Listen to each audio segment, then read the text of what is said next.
All right. Good morning, everybody. I am Fran Gibson. I am the president of Rossmoor Emergency Preparedness Organization, and welcome to our October 5th Zoom meeting. Delighted to say that we have one of the preeminent specialists in earthquake education on the globe, Dale Cox. We're delighted he's here. Forgive us, it took us a little while to get everything working. This is October 5th. I just want to put a little perspective on what we're dealing with here in terms of all the crises we face.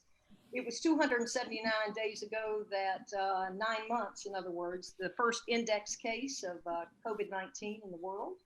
208 days ago that the World Health Organization declared COVID-19 a pandemic. And 196 days ago when our governor, Gavin Newsom, declared a shelter-in-place order. So between fires and earthquakes and everything else going, I was joking with Tim O'Keefe, our CEO, in our little corner of Armageddon here in Rossmoor. We're delighted that Dale is with us. Dale, we have a little organizational business to conduct, so we'll do that first.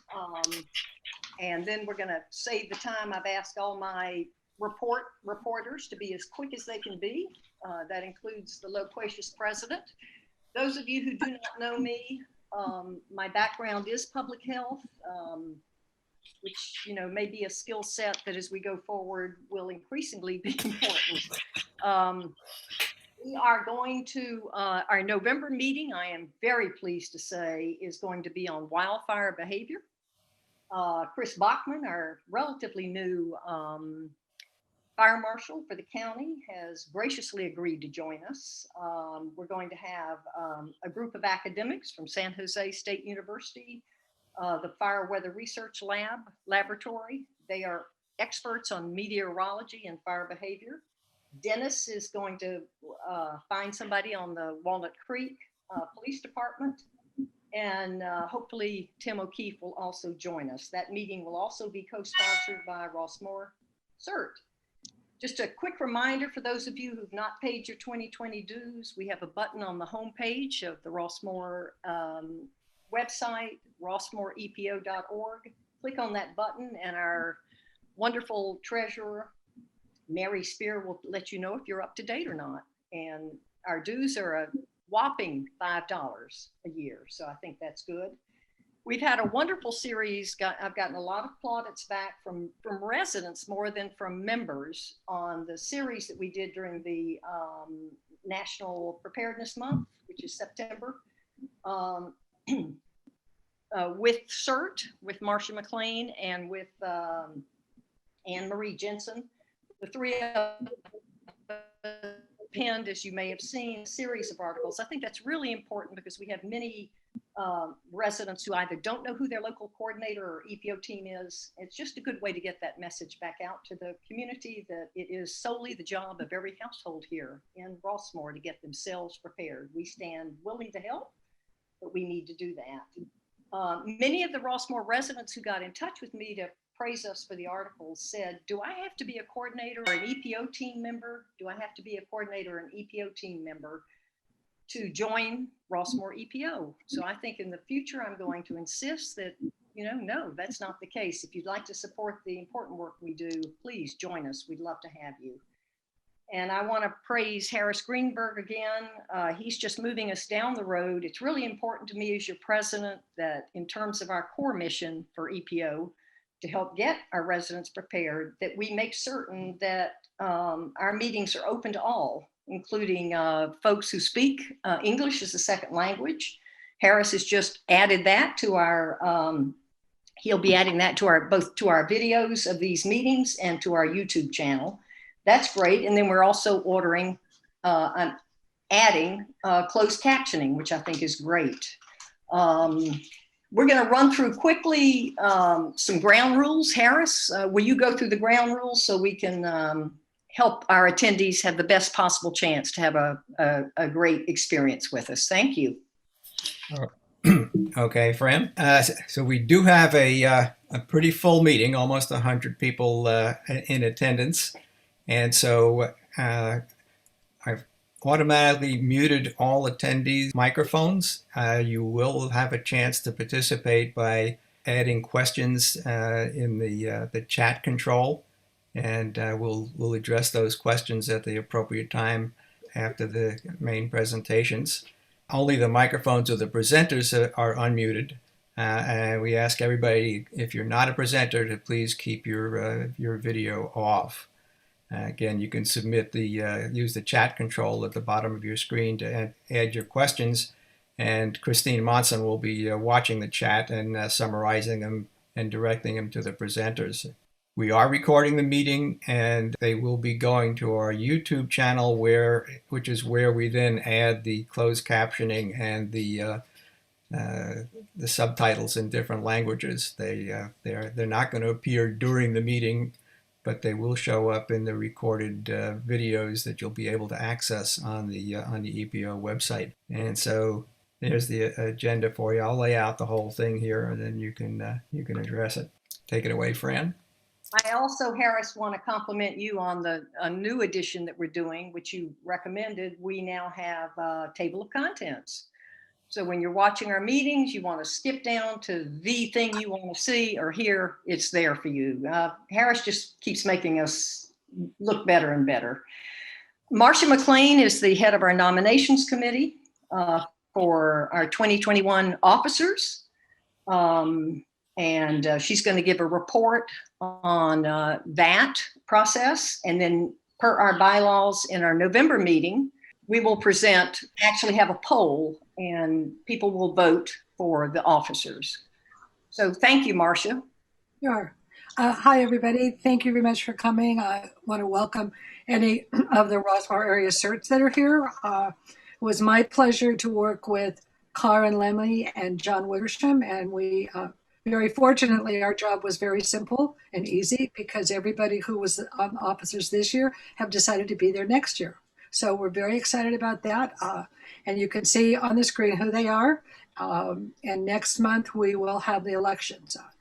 And to keep it very, very quick, also just want to know that Rossmoor area cert has also signed up for the California Great Shakeout as an emergency preparedness. So please be sure to do that on October 10th, October 15th at 10:15.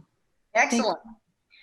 Also, we'll be talking more about this in an e-blast, but we're going to be running a contest. So those of you who do your duck cover and hold, and you take appropriate pictures, socially distancing with masks on with your residents in your entry or on your street, you could win a prize. This would be great. So thank you, Marcia. Thank you for that work. And I am very pleased that that this officer panel is willing to serve another year. Let it be said, though, that this will be my last year. So I'm happy to do this. I am very much enjoying the job. I've had the privilege and the pleasure of serving in a number of leadership positions over my life. Nothing means more to me than the work we're doing here. Christine's going to report in on EPO radio communications. Christine. Thank you, Fran. And I want to say a big thank you to all of the FRS operators, and a special big thank you to those of you who call in on Saturday mornings between 9 and 9:30. We sent out an email to everyone that we had an email address for, and we asked for some information about the type of radio you use, whether you're an EPO member, if you know your coordinator on your entry or street or zone, and how we can best communicate with you. And many of you have responded. Thank you for that. If you didn't get that email, please email us and we'll send it to you. What we'd like from all the FRS operators are your personal identifier, your first name, street, and entry number, what type of radio you use, how many are in your entry if you know that, whether or not you know your coordinator, whether you're an EPO member, and again, whether you use Zoom, Skype, or FaceTime. And if you want to be the net operator on Saturdays and volunteer to do that, we'd love to have some help with that. So the email where you can reach Amal and I is epocoms@gmail.com. It's shown at the bottom of this slide. epocomms@gmail.com. Thanks. Thank you, Christine. Christine and Amal do an amazing job as our FRS Dream Team every Saturday morning. They are awesome. Colleen Trennerud is our past president, and she is currently our Red Cross blood program lead with the Red Cross. We did have a blood drive yesterday, and I wanted her to give us a report on that. And it was a very big success and beautifully organized, Colleen. Thank you. Thank you so much, Fran, and also everybody that participated and helped. It was really wonderful. It was October 2nd, actually, last Friday. And again, a big thanks for you. We were assigned originally 34 spaces for people to give blood, and then we were doing so well, they upped us to 42 weeks before the drive. And I went, but it turned out okay. We ended up having the 40 signups within another day or two. And it was full 2 weeks before the drive itself. We ended up, and this is fantastic, with 32 to 35 units of blood. The final count isn't in yet, but that's approximately what it is. There were 6 power reds, which are 2 units of blood that they take out and they separate the red cells and they return the plasma and the platelets. So we're not dehydrated. You have certain requisites that you can see down at the bottom. It says to donate power red to call me and that you qualify. And then there were 33 regular blood donors. And this was really pretty exciting. Let me say first, if you're power red, you can only donate every 112 days. And if you're a regular blood donor, you can donate every 56 days. So if you're a regular blood donor, you can donate for our next one. Please sign up now in January 6th.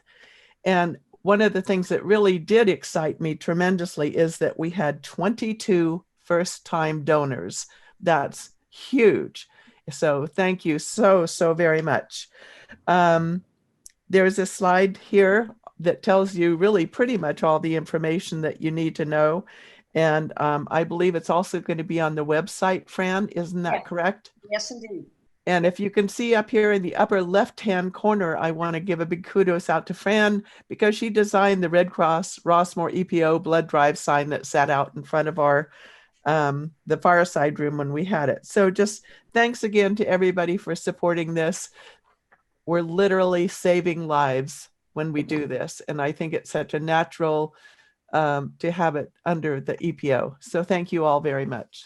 And thank you, Colleen, for all your tremendously hard work in getting this going. We're going to do one blood drive every quarter as we go into the harder times. I think with COVID-19 in the winter, we need to realize that Red Cross is having a hard time getting donations and blood is needed more, not less, given the pandemic.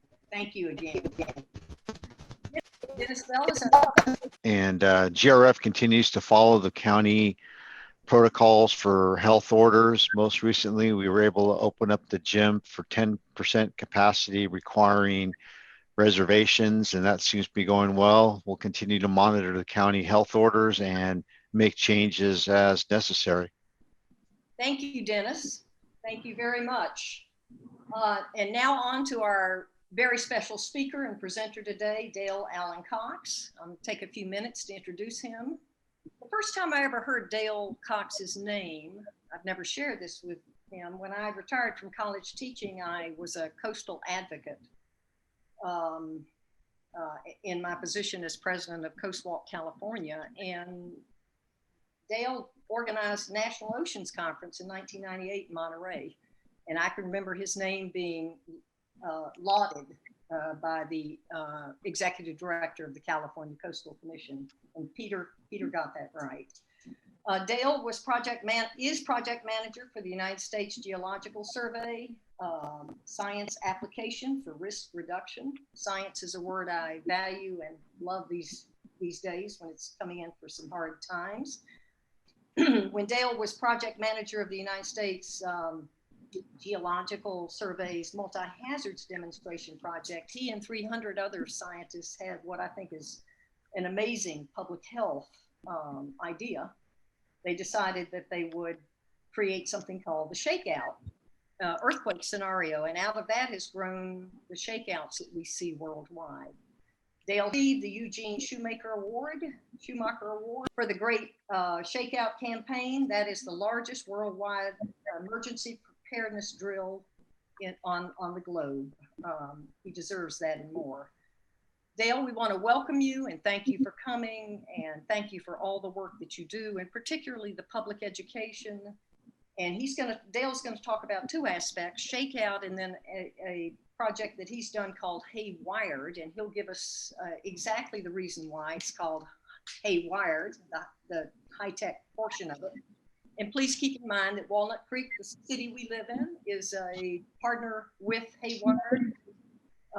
Dale's work goes toward getting cities, municipalities, and others ready for the big one, and we know eventually that's coming. We just had a swarm of earthquakes in Milpitas, you may have noticed. Dale, I want to welcome you. Thank you so much for coming. Welcome to Rossmoor and welcome to EPO Insert. Thank you, Fran.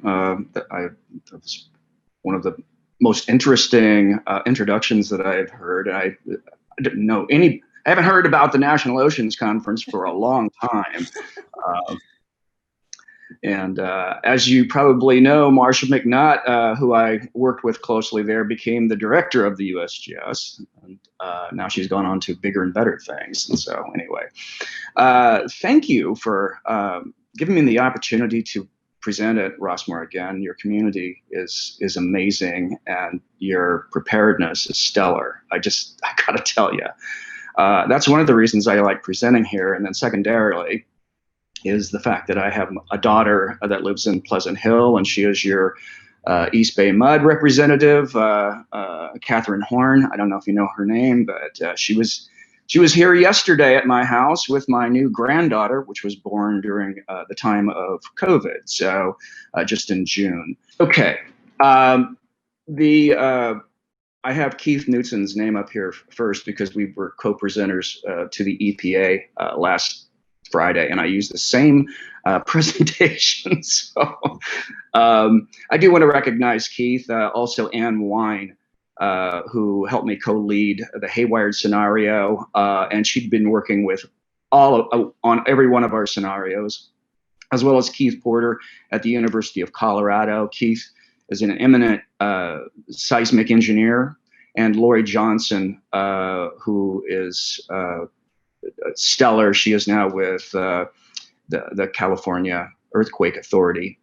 Ken Hudnut has left the USGS, and Jamie Jones is still here. So I just wanted to recognize them for all they do. And then, by the way, are you seeing my slides? I can't see you. So if you can't, you're going to have to tell me over voice. But anyway, your slides just fine.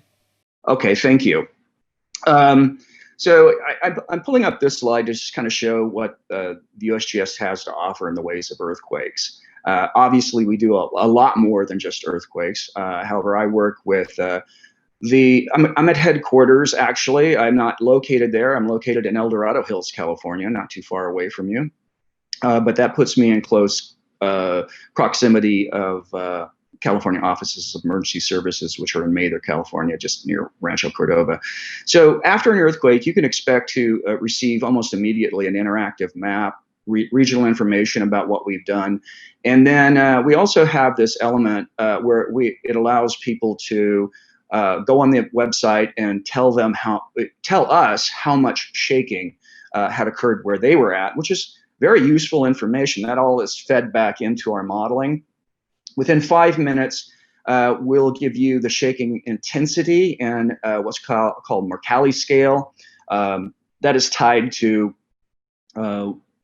actual physical shaking, what you could expect, whether that is ruining a chimney or knocking things off shelves, all the way up to having very serious damage. The dark red there means enough to bend steel rails. That was used for the railroads.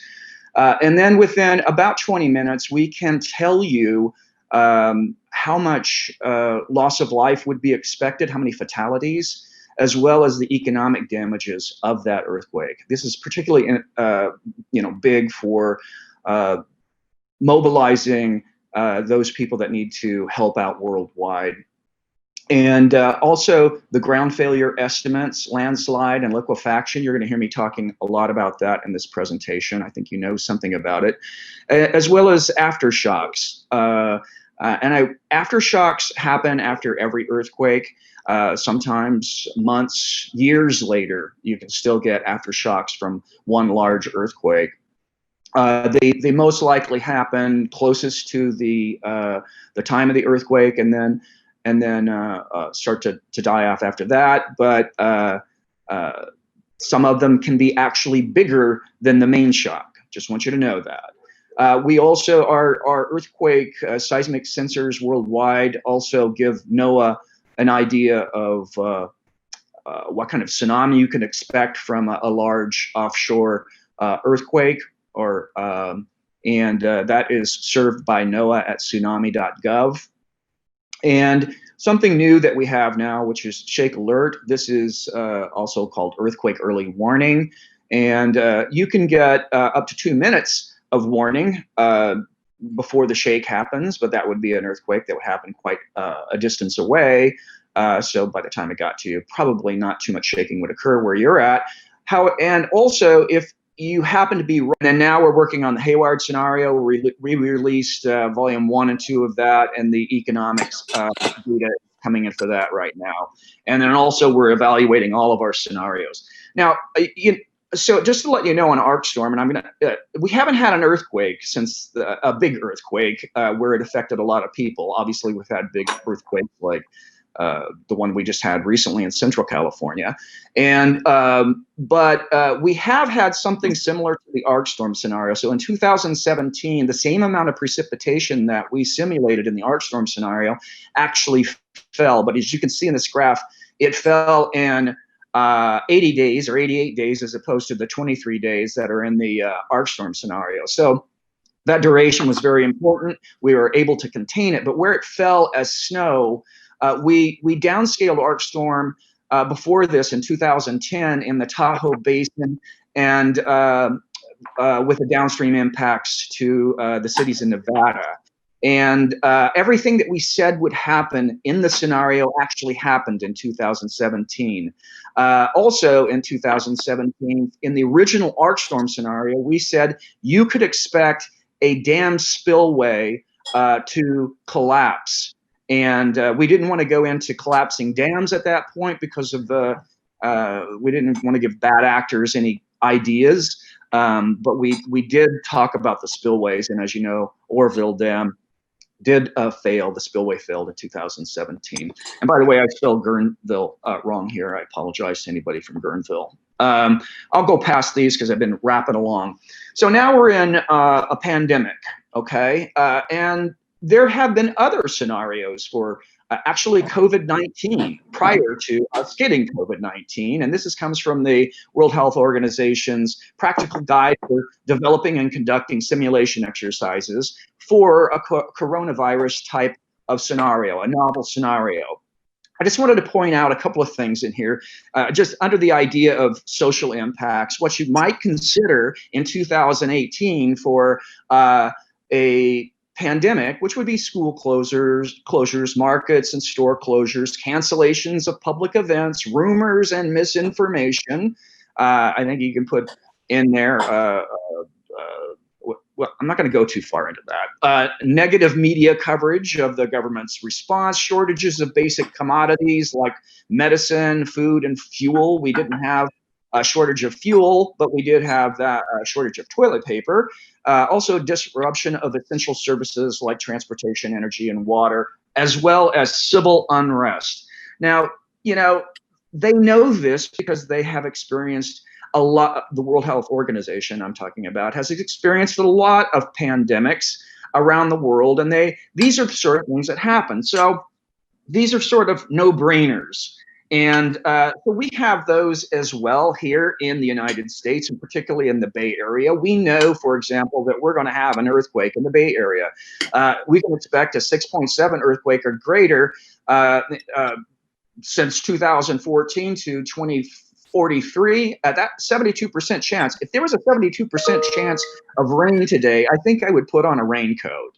The HayWired fault seems to be the largest vulnerability there, a 33% chance, but it could be any one of them. So this is the HayWierd fault is arguably the most urbanized fault in the United States. And by us looking very deeply into this scenario, we can help out all other earthquakes worldwide.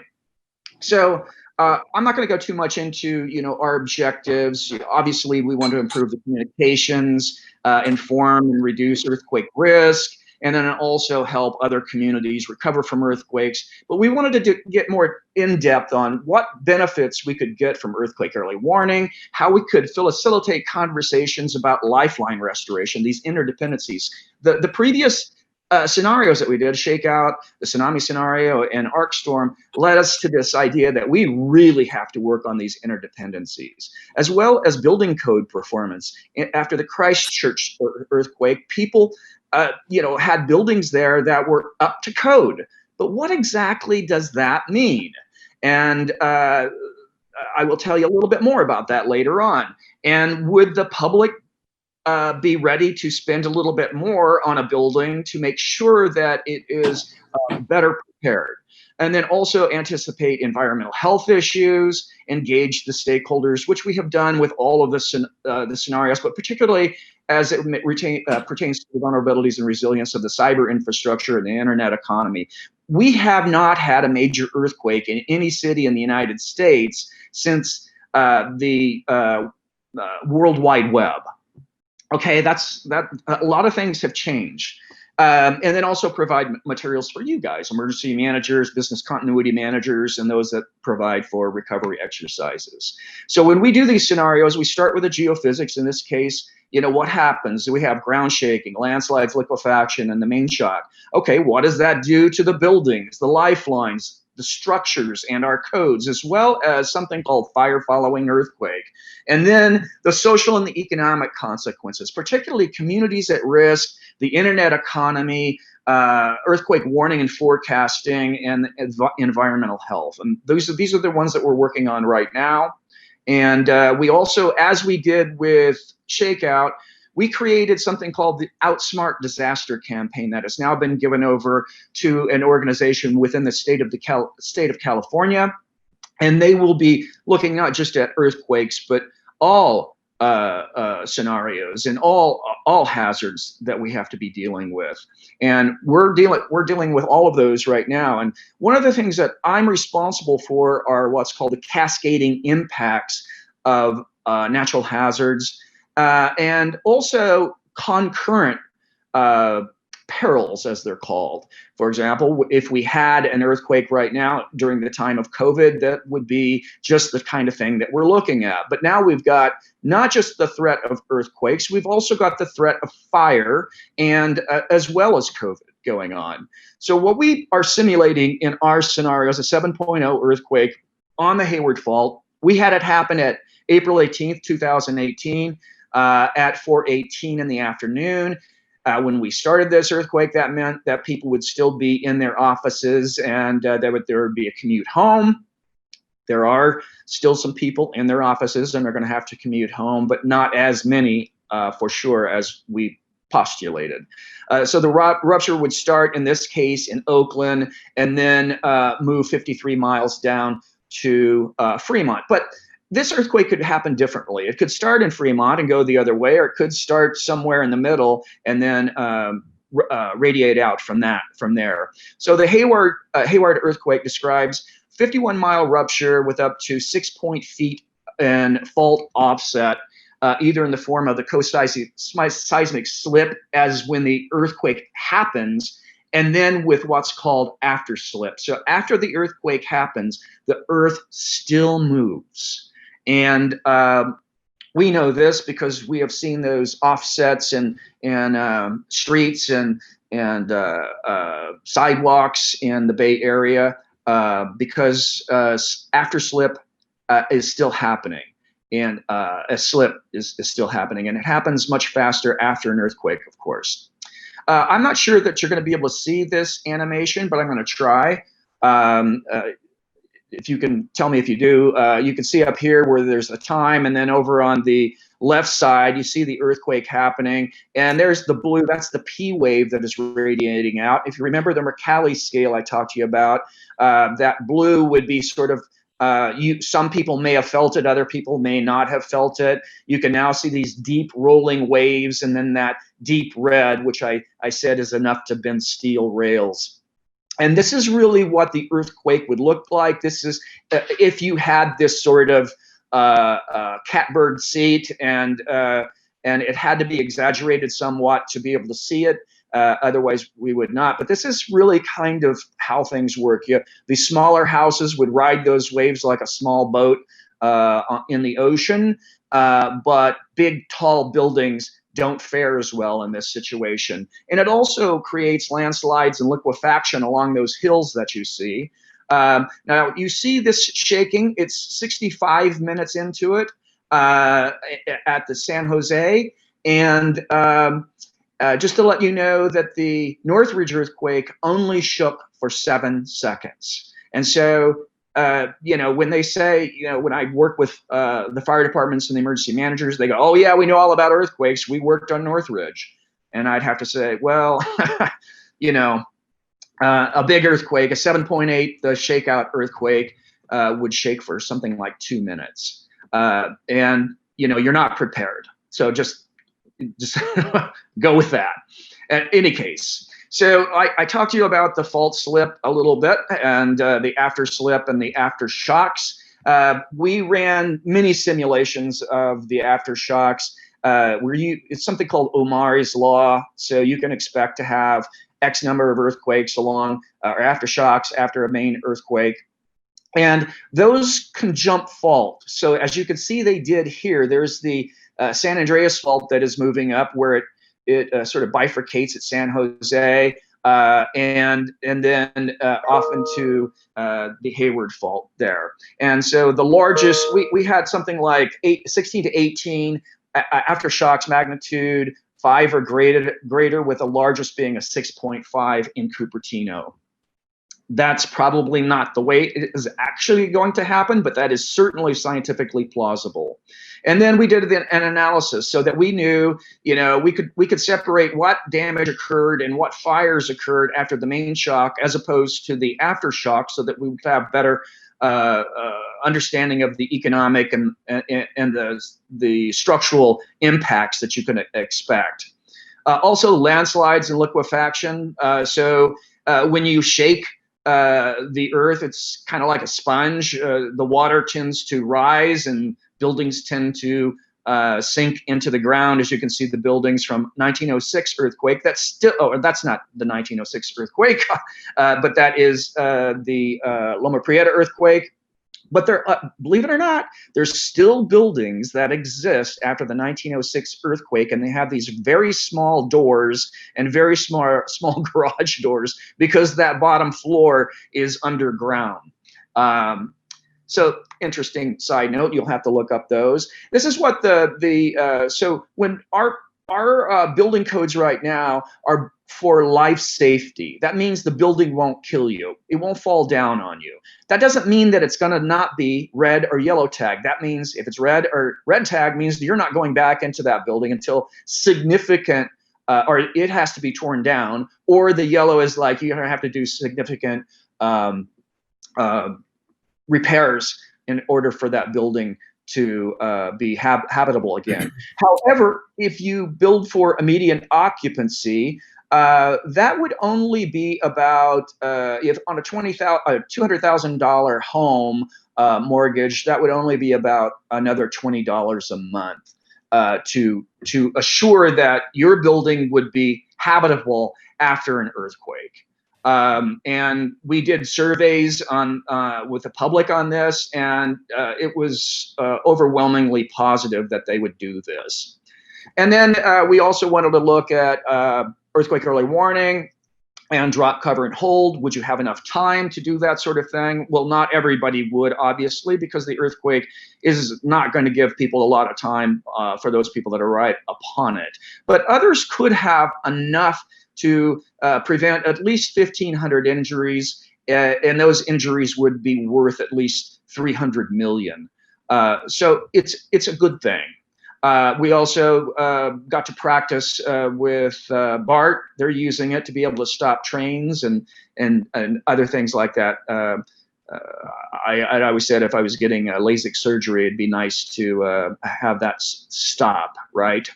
So in any case, again, moving forward here. So this is the idea of this interconnected world, and we know that now because we're in a pandemic. We can see how this but pandemic affects different people in different ways. It's particularly harsh on people that live in multi-generational homes and people that have to be in front of the public a lot without masks. And but there's other things, and the earthquake is going to impact all of these in different ways. And that we work very close with East Bay Mud on this, as well as San Jose Water Company, and not just because my daughter works there. And by the way, I have 5 daughters and 2 granddaughters. I'm very close to retirement, and as we know, we like to talk about those sort of things. So really, it was the ShakeOut earthquake scenario that showed us the importance of pulling together these codes, the interdependencies, and particularly fire. This is one thing that the North Bay residents can still remember, particularly in Oakland. And we learned also when we did the arc storm in Tahoe over there, they still remember the 1997 floods over there. And it was very easy to get them engaged. As you can tell, a lot of communities aren't that easy to get engaged. They don't want to talk about these things for fear of harming their economics and things like that. So water supply was a huge one. So in the ShakeOut scenario, I had dam operators in the room, and I showed them that animation of what would happen with an earthquake in Southern California. And I asked all the dam operators, it's like, how many of your dams are going to collapse? Well, nobody raised any hands there, but I said, how many of your dams are going to have cracks and fissures? All hands rose.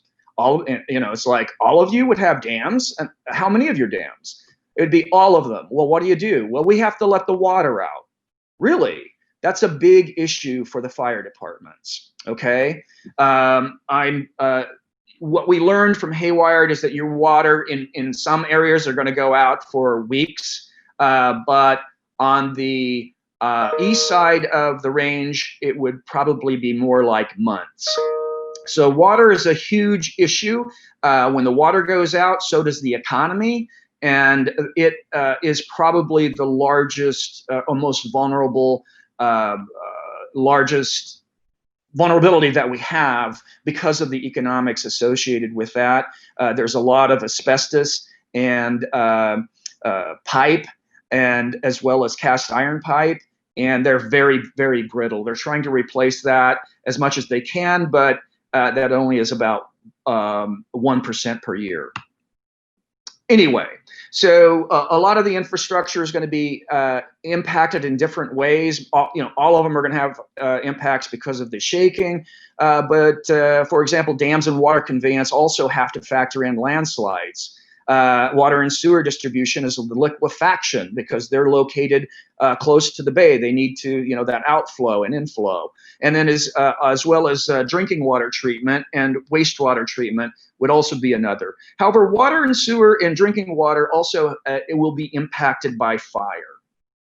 And then there is the idea of co-location of lifelines. So water is co-located with electrical transmission lines. And if they're going to have to repair that, they're going to have to repair those with PG&E. Highways, they run along highways. They run over Caltrans bridges, as well as they're in the same ditches as class 1, 2, and 3 natural gas pipelines, and on heavy railway and long haul fiber routes, which tend to also run along rail.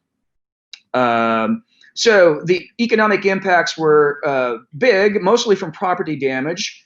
Secondarily, transportation disruption to less impacted areas, as well as water distribution, telecom distribution, electrical power, and all of that would lead to a population displacement that would really impact the economics of living in the Bay Area. And the thing that water really impacts is fire. And when we started off, you can see they're showing off their portable water supply in Oakland. We pulled together 90 fire chiefs to vet or to review what we're saying about fire following earthquake, and they all agreed that yes, this is something that would happen.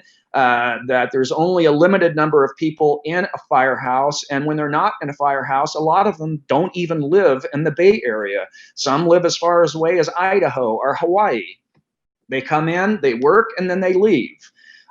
So fire is a big issue. We just recently pulled together the fire chiefs with the water purveyors to also try to figure out what we could do, as like in the Peninsula in San Francisco, they have cisterns that are in intersections in the streets that hold a lot of water. This was something that came up after the 1906, but the East Bay doesn't have that. And to do that sort of thing would be completely disruptive nowadays. So we're looking at portable water supplies. They tend to be expensive, and we're trying to figure this out. And we brought it before. And when I say we brought it before, I had the state fire chief, Brian Marshall, and deputy fire chief, Larry Collins, who's worked with us. He was with Los Angeles Urban Search and Rescue, and he worked with us very closely on ShakeOut. He actually named it ShakeOut, and now he's the deputy fire chief for the state. And he was the one that brought this before the Seismic Safety Commission just about a month ago. The HayWired Fault, one of the most urbanized and dangerous faults in the United States. Millions of people live, work, and travel near the fault each day. There's a large earthquake on the HayWired Fault about every 100 to 220 years. The last one was 150 years ago. It's coming, and when the HayWired Fault ruptures, the roads, the pipes, the wires, the things that connect everyone to people and places will go haywire. The USGS and its partners have created a comprehensive, detailed analysis based on the latest science. A scenario depicting what might happen in a magnitude 7.0 earthquake on the HayWired before it happens. This gives us a chance to envision our vulnerabilities and a chance to prepare. This new scenario is set on April 18th, 2018, the anniversary of the 1906 Great San Francisco earthquake and fire. The following scenario explores the possibility of a HayWired Fault earthquake. It is not a prediction, and a real earthquake on the HayWired Fault could occur at any time and may behave quite differently. April 18, 2018, 4:18 p.m. The earthquake begins. With an epicenter at Oakland, the rupture races 52 miles along the fault towards Fremont and Richmond at speeds of 7,000 miles per hour. In Berkeley and Hayward, the ground shifts 3 to 5 feet, ripping through buried pipes and wires. The USGS shake map shows areas of violent and extreme shaking, lasting up to 30 seconds or longer, causing very heavy damage. Away from the epicenter, a warning arrives up to 25 seconds before strong shaking begins. Impacts and destruction are magnified by a cascade of hazards. In the HayWired scenario, 800 people die and 18,000 more are injured. 2,500 people need to be rescued from collapsed buildings, while another 22,000 are trapped in elevators. In this scenario, 77,000 to 152,000 households could be displaced. Some East Bay residents lose water for 6 weeks and up to 6 months in the worst hit areas. Lack of firefighting water could turn some of the more than 400 fires into conflagration, burning the equivalent of 52,000 Who has power, water, gas, and communications? Every lifeline is disrupted to some extent. This could be the first major US earthquake in the age of the internet. What happens in a disconnected world? Dozens of significant aftershocks and fault afterslip will cause additional costly damage, requiring repeated inspections and repairs.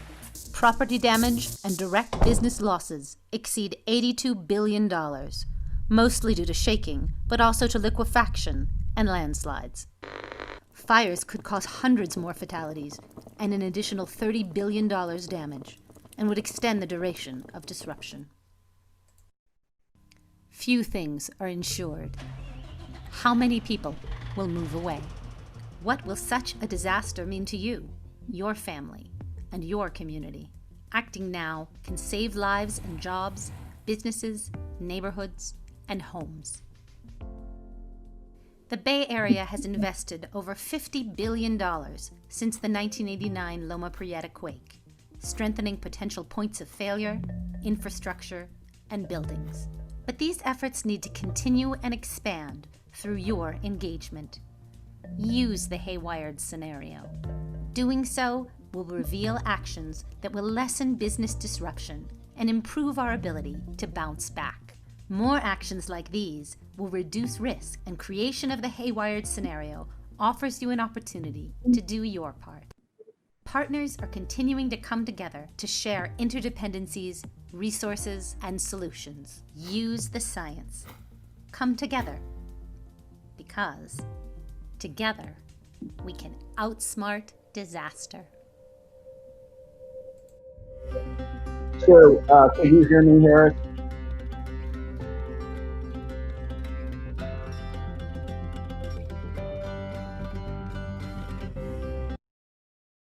That's good. Thank you. Can you hear me, Harris? Okay. I can't hear you, but I think I saw yep on your lips. Yeah, so I just want you to know that we're working very closely with all of these organizations and many more. Could you imagine if we had done this with COVID, coronavirus, prior to this actually happening? We would have saved a lot of lives. I'm, I said I'm probably going to retire soon, but I'm not going to stop working. I really want to work on a climate extreme scenario for the nation.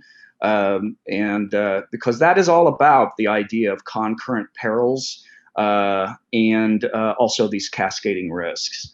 And thank you for letting me present to you today. I really appreciate what you guys are doing. If I could leave one thing with you is a half a tank of gas is now the new empty. So don't get down to a half a tank of gas. You may have to leave, and don't have another plan, especially during this pandemic, than going to an emergency response shelter. If you can at all not do that, that would be good. However, I think we'd be much better off now knowing that we need to be wearing masks and things like that than should this had happened before we had known all of that. Anyway, enough of me. Thank you so much. Thank you, Dale. This is great. Thank you so much for emphasizing the gasoline tank. I tell my residents here, I'm the co-coordinator for Entry 16 on Terra Granada Drive. Keep that tank 3/4 full if at all possible. This has been great. Dale, would you entertain some questions? Our question meister will bring those up. Thank you. Okay. And congratulations on the new granddaughter. Wow. Thank you. Yeah. Dale, thanks so much for your presentation. We have a number of people who are a little overwhelmed, but your presentation is very comprehensive. And since October is usually earthquake month, I think, Fran, thank you. This is very timely to have Dale here. First question is, would you be willing to let us post your presentation on the EPO web page? Yes. Perfect, perfect. Second is, can you explain a bit about liquefaction And is it only on fill or is it in other areas as well? That's a good question. You know, it's going to be close to a water source. So a river could be, you know, things along a river could have saturated soils. As also a person, my first job within the USGS was mapping the High Plains Aquifer or the Ogallala Aquifer. So there's a lot of water in soils anyway, and places where there is a lot of water in soils can liquefy a lot more than obviously that don't have that much. But particularly, it's going to give you the worst liquefaction nearer to a large body of water. And so I think I answered that question. Yes. Yes, thank you. There was a comment that one of your slides that showed the water and how long we will be out of water. And ours was at the bottom of the list for, I think, preparedness. Can you, Harris, can you look and find that slide and put it up? It shows the faucets on the top, and it shows just how long we may be without water. But while he's doing that, I'll continue on questions. You mentioned that you're looking for portable water supplies. I'm assuming that was portable water supplies to put out fires. Yes. Is there an attempt for portable water supplies for those of us who are going to be out of water for 200 days? Well, this is an interesting question that came up when we brought the fire departments together with the water purveyors. The water purveyors are responsible for providing you potable water. I'm saying potable, not portable, drinking water. That's their main focus. It's not for fire. Obviously, they want to be able to provide that. So we're thinking that the portable water supplies would be specifically for fire. There's some other things that you can do. This actual slide shows you the difference. It's just too small, and so I don't really get into that. But if a water purveyor has a fuel plan, one of the things is they don't realize is that they're not going to have the fuel to run generators and these sorts of things because the fuel lines are broken. But if they can have above ground storage of fuel, this will help their situation immensely. So there's other things they can do besides just repairing pipe. Repairing pipe is a difficult proposition. I've got a lot of things in my past, but my father owned a pipeline construction company. We built oil and gas pipelines, but we also did water systems, particularly in difficult areas, like we did river crossings and other areas that were very difficult to put in pipelines. But so hopefully I got answered your question. You're wanting to know why you're the last in line. It's because you're not, you know, they're doing a triage here, and that is an emergency response plan, and I think it's one that they really need to consider.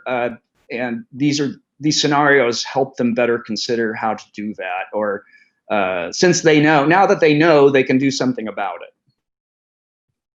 Okay, good. So we need to contact Contra Costa Water District. Oh, yeah, Contra Costa. Okay, good. Yeah. Not Catherine Horn at East Bay Mud. No. You didn't get your daughter in trouble. Can you explain the new MyShake app a bit? A little bit. You know, it will give you earthquake early warning, depending on where you are. It knows where you are because of your phone, and how far you are away from the epicenter of the earthquake and the direction that the earthquake will be pushing the shaking. It's not necessarily like throwing, as you saw from the animation, it's like throwing a pebble in the water where it radiates out equidistant in an equidistant fashion. It can push the energy in some ways. And so it knows that, and it will give you an alert based on those parameters and where you are. You could be in a very like in Los Angeles area. What you have is you have these plates that come together and they push up the mountains, the San Gabriel and Santa Monica mountains, and then we have these big atmospheric rivers that come in and it washes all of that sediment down. And where you are on sediment, there can be a lot of shaking. And so hopefully it will give you that sort of information, that precise information that will help out. Although we're in the very early phases of this, the app, we're not really in the business of making apps. We're hoping that other people can come in and take this information and do something with it. And they are.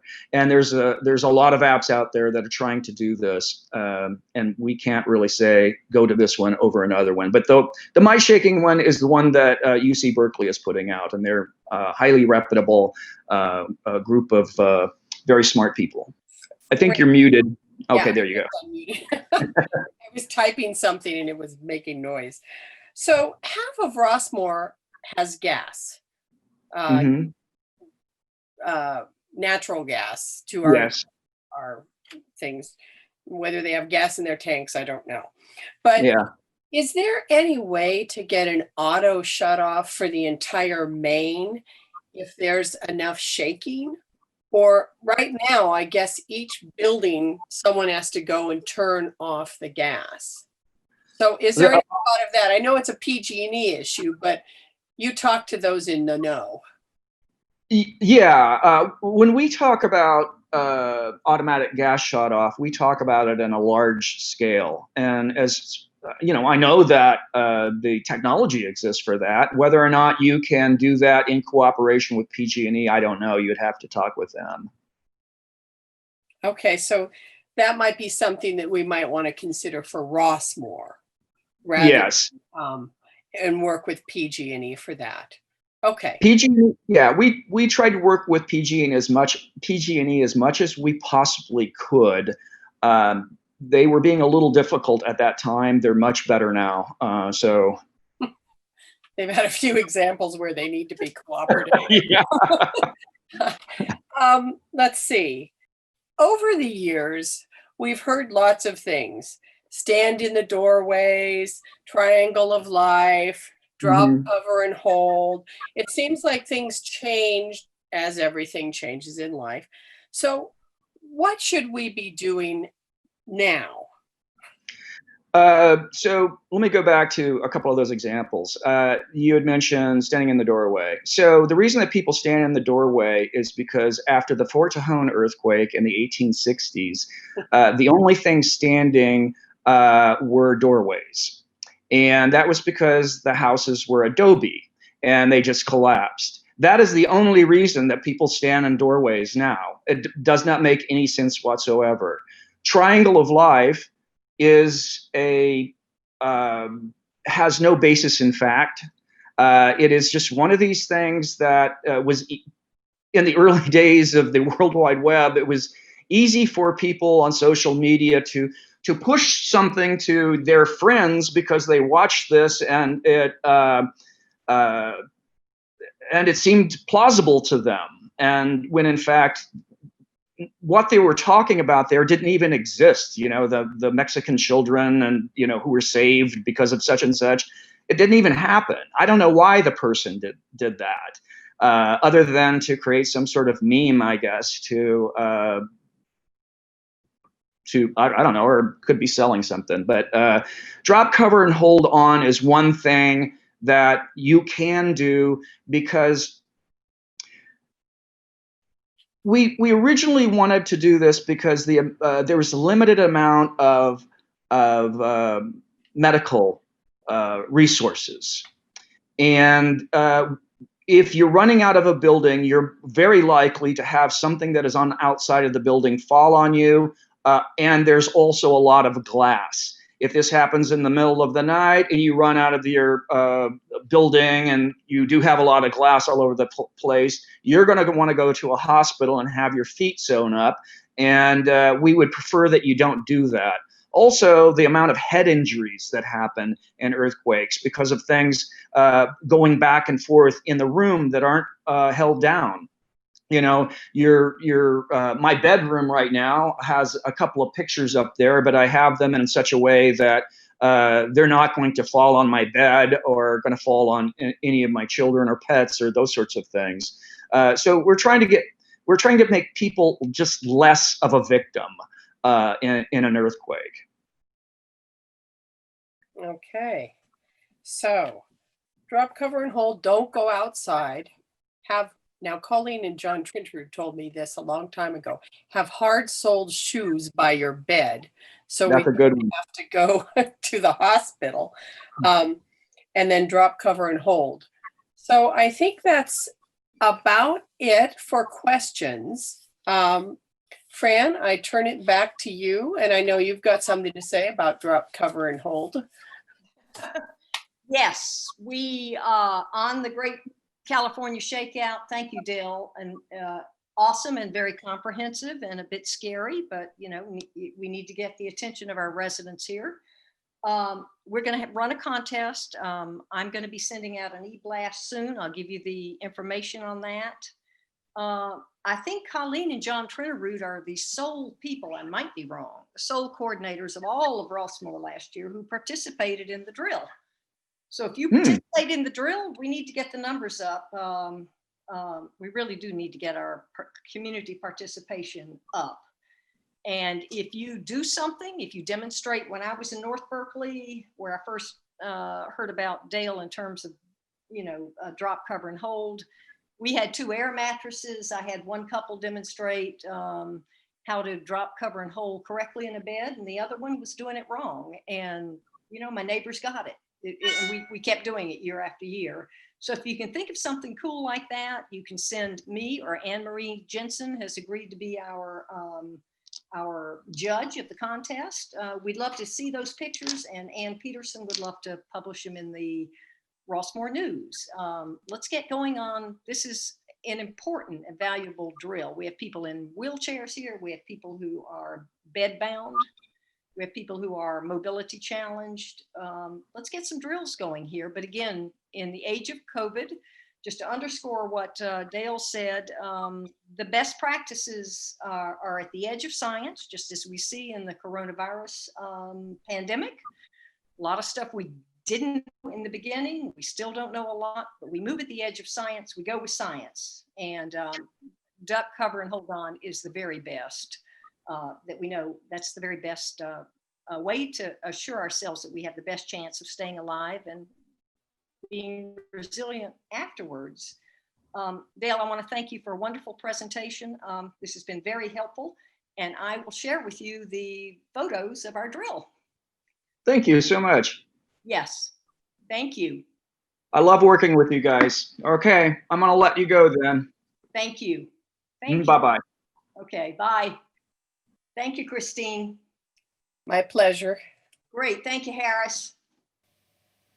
My pleasure, Fran. That was a great presentation, and everybody take care and stay safe. We're going to end the meeting now. Bye.